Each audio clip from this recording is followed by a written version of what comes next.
အခုကြည့်နေတဲ့မှာ video editor တွေပါလား video editor တွေပါတယ်ဆိုရင် video editing မှာအသုံးဝင်တဲ့ website တွေ3ခုအကြောင်းကိုပြောပြပေးမယ် video editing လုပ်တဲ့အချိန်ကျရင်ဒီလိုမျိုး flat icon လေးတွေ background sound တွေ background music တွေ sound effect တွေဒီဟာတွေကိုဘယ်မှာရှာမှန်းမသိတဲ့အခြေအနေမျိုးမှာဆိုရင်ကိုတကယ်အသုံးလို့ရှာတဲ့အချိန်ဆိုအရင်အချိန်ကုန်နေဗျာအဲ့တော့ဒီ video ထဲမှာအဲ့ဒါတွေနဲ့ပတ်သက်တဲ့ website 3ခု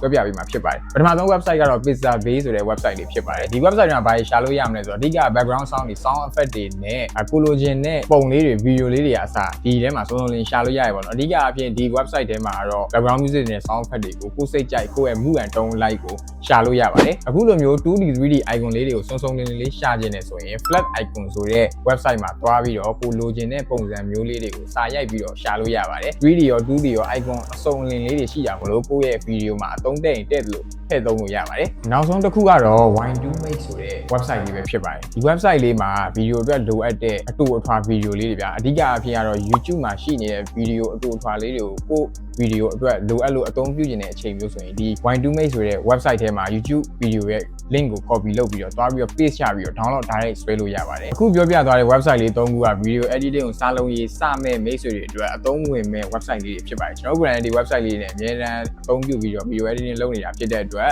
တကယ်ကိုအသုံးဝင်တဲ့ website လေးတွေကိုညွှန်ပေးလိုက်တာဖြစ်ပါတယ်တကယ်လို့မိတ်ဆွေက video editing အတွက် laptop လေးတွေလိုအပ်လို့ရှိရင်တော့ကျွန်တော် next မှာသေးသေးဆက်သွယ်စုံစမ်းပြီးတော့ဝယ်ယူလို့ရပါတယ်ခင်ဗျာကျွန်တော်က next က video လေးကိုစောင့်ကြည့်ရတဲ့အတွက်ကျေးဇူးအများကြီးတင်ပါတယ်